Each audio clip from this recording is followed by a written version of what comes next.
Hey guys, welcome to episode 3 of Lizzy Out Loud.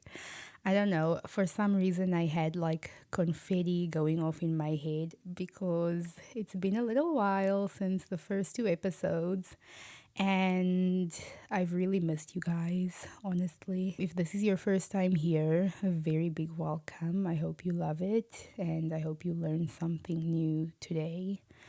And if you have been with me since episode 1, welcome back. I really missed you. I missed being on the microphone. So, what I wanted to talk to you about today, I've been testing out something recently. And I wasn't going to share it just because I feel like it's going to put extra pressure on me but then I thought about it and I was like, you know what? I really don't care what anyone thinks. The most important thing is my expectations of myself in meeting them, not anyone else's. So I'll share it. I'm doing this challenge called the 75 Hard Challenge. It's a very specific schedule of daily habits, and the main reason I'm doing it is for mental clarity, which I think is so important. A lot of us get so focused on our bodies, losing weight, and external results, but we forget about, taking care of your body, mind, and soul, and that all goes hand in hand. And I feel like there are two types of people. The type that you just care about what your body looks like. So anything you're doing fitness wise, whatever, is basically just for the external results. And then there's the other person, mainly Christians, who focus mainly on spirit and neglect the body and mind. I've been guilty of that too. Sometimes we just don't take care of ourselves the way we should. And I've been like, there was a time, and I feel like that was mostly last week and the week before, where I was like, wow, there's so much to do. Like, who can even get all this done? And I was asking God, like, is there even one single human being who can tick off everything and be like, I've done this for my spirit, I've done this for my body, I've done this for my mind? Sometimes we really just don't take care of ourselves the way we should. And basically, this challenge has been teaching me a lot about myself, what I can and cannot do. It's one thing to hear these ideas in theory, but when you start practicing them, you realize what you're truly capable of.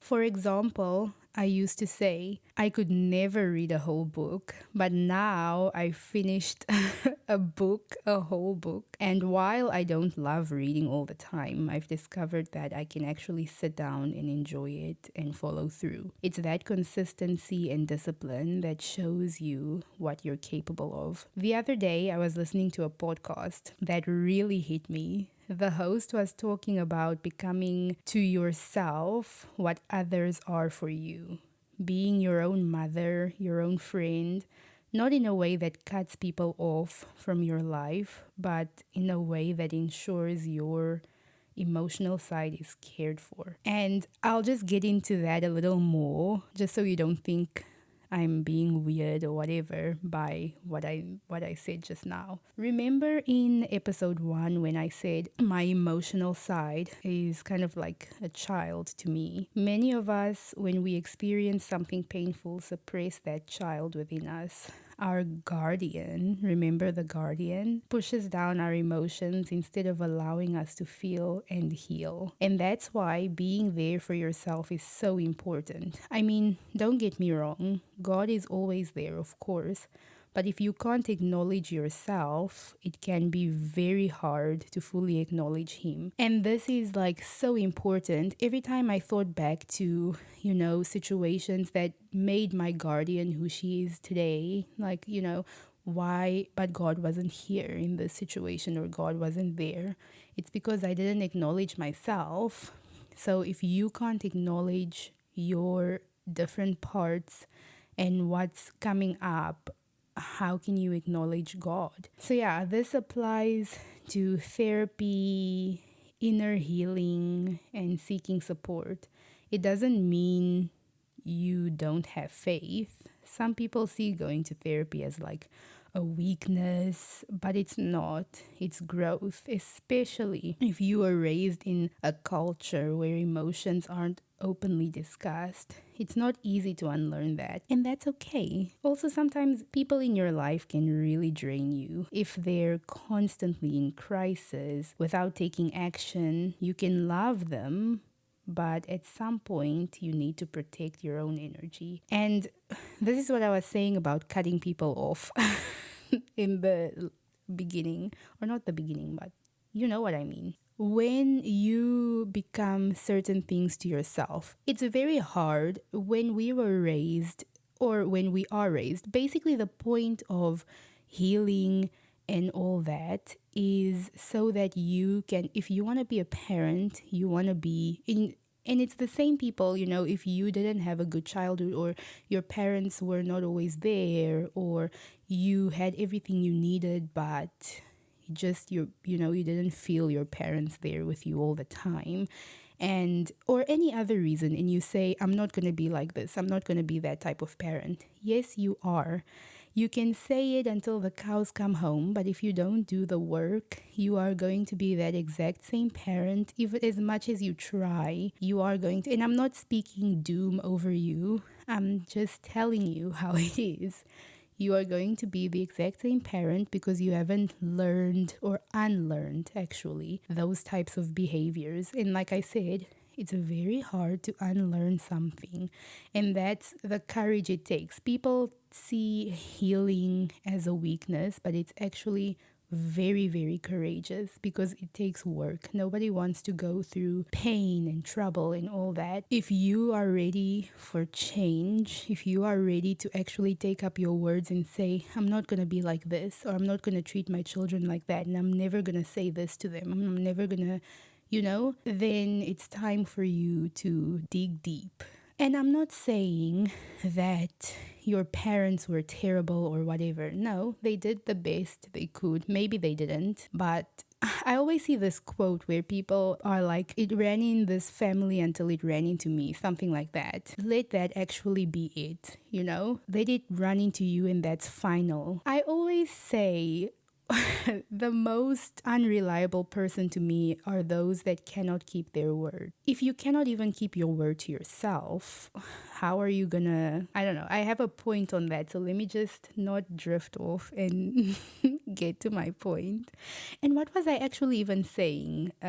Yeah, I was talking about other people, right? When people are always in crisis and you're always the one with a problem. It's very draining. If someone comes to you, you love them, you want to help them, and they always come to you with a problem and you always have a solution and just nothing, you know? I'm not saying cut the person off. I'm just saying unless you want to be dragged into their constant negativity, maybe cut some ties, love them from afar. But I'm only saying this in the case that you've already done everything possible that you could do and they just are not doing anything to help themselves. But in any case, as I was saying, we all need to take responsibility for our choices. If something in your life isn't working, do something about it. Small, consistent changes add up. And I know, again, this is something we've heard time and time and time again. Do you know what the hard part is? To actually keep doing it. And people say 21 days, do it for 21 days. If day 21 came and it's still hard to do, keep doing it. Just keep on and keep on and keep on. You know, don't give up on the day that apparently it's supposed to have kicked in. Even if day 60 comes and it's still hard to do it, keep doing it. You'll thank yourself. You know, why? I saw something actually the other day, and this person was saying, why can't you give yourself the chance you gave the world? When you were clubbing and living your best life, and I did quote marks there, living your best life, you were giving it your all to that. Every weekend, it's just you. but when it comes to actually working on yourself, you are the biggest complainer. I'm not sure that's a word, but in any case, you complain the most. You're all for a year, 2 years, maybe even 5 years to clubbing and all that, but you can't give 1 year to bettering yourself. Yes, it's boring. When you start doing something new, start changing habits, your mind, your brain is used to a certain way of doing life. So, of course, it's gonna not wanna do this new way, but you are in charge. Remember that. It's like crucifying your flesh. You are in charge. Your flesh shouldn't be in charge. You should be in full control. If you say, I want to change this and I don't want to do it anymore, then you change it and you don't do it anymore. I was also thinking about it and certain things that we do, like I just mentioned, when you're giving your whole everything to going out, doing whatever. Sometimes, let me actually start it off with this 99% of problems in our lives are self inflicted or are created by us. Let's maybe say 98, because really, and I'm not saying that things don't happen. There's things that happen that are just out of your control, and that's just, there's nothing you could have done about that, and it just is what it is. And it's just life.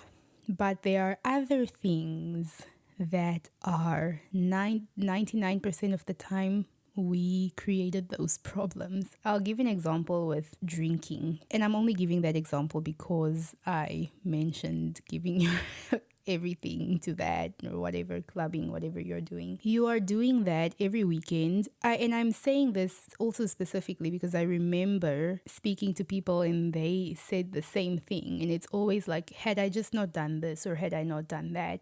Money, things like money, for example, always complaining about not having money, yet this past weekend you bought $3,000 worth of alcohol, and I'm talking like Namibian dollars now. It's like at some point you have to sit and think like, wow, what am I doing? You don't need that. And some people, really, you just can't control yourself. If you know you can't control yourself with alcohol and by the third drink you're buying the whole bar drinks, and then come Monday you're complaining about money, then maybe you shouldn't be doing that.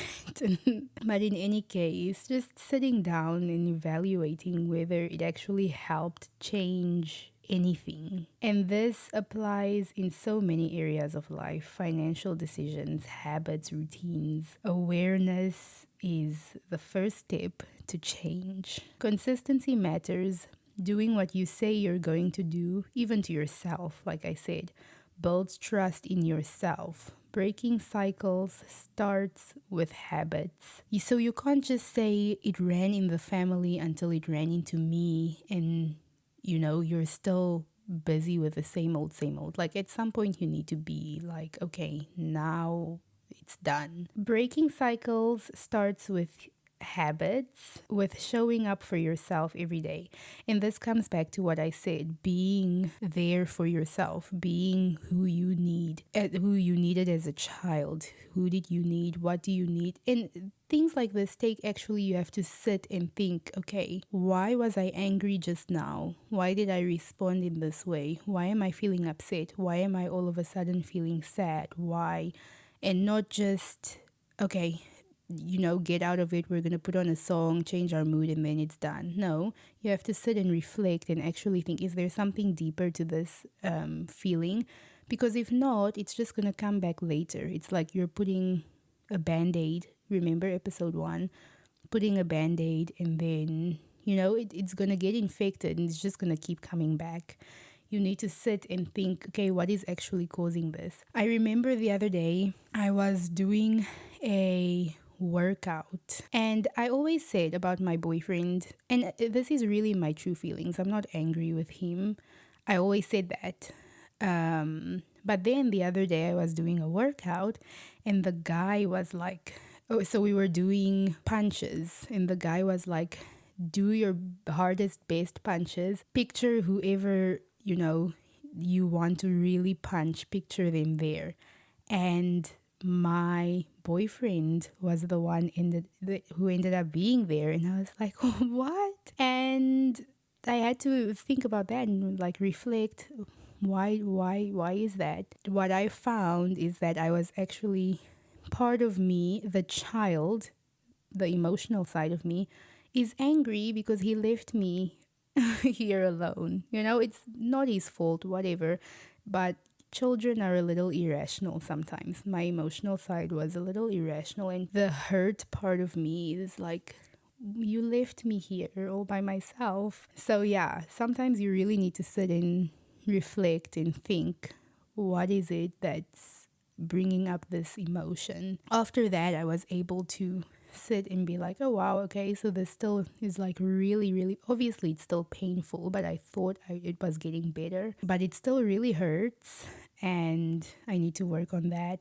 And by working on that, I don't mean, putting sand over it and then it's done. No, I need to feel it. I need to let myself feel that pain. And I realized in my reflection that I stopped letting myself feel the pain, and my guardian started going back to the old way, suppressing things. And I thought, wow, I'm getting better. But no, or not that I'm not getting better. I just still need to let myself feel that pain. The 75 Hard Challenge has taught me that missing one small part of your daily routine means starting over. And that's literally the challenge. If you miss even one of those things that you have to do every day, you have to start all over. And my motivation is, there's no way I'm starting over. There's just no way. Because I've come this far. Even though 75 days are a lot, I'm not going back to day one. Okay.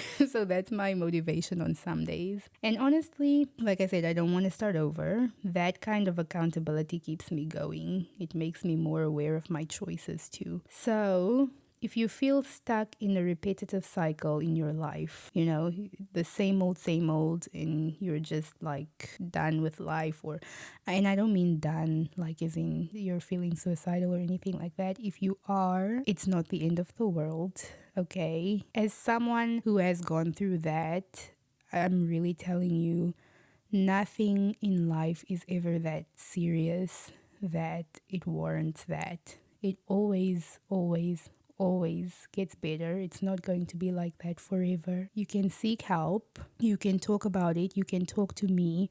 I'm not going to tell anyone. You can, if you don't want to talk to me, seek help from someone. But just remember that it always gets better. And I'm saying that because I've been through it too. Start small, but start intentionally. Work on clearing your mind, forming good habits, taking care of your body and spirit, and following through with your commitments. If you grew up with like a lot of disappointment from people saying they'll do things and then they just don't do them, things like that, it also starts with you, To unlearn that or to grow out of that, you need to take yourself seriously. You need to respect yourself. You need to make promises to yourself that you're actually going to follow through with. So in other words, if you say you are going to wake up early tomorrow, then wake up early tomorrow. Because if not, you're teaching yourself that you're just not taking yourself seriously. And if you can't even take yourself seriously or respect yourself, how is anyone else going to do that? Because essentially you show people how to treat you. And if you don't treat yourself, with the utmost respect and love and care, you can't expect that from anyone else. You can't expect other people to give you that if you don't even give yourself that. Life is hard. It's not easy. If it is easy, you're definitely doing something wrong.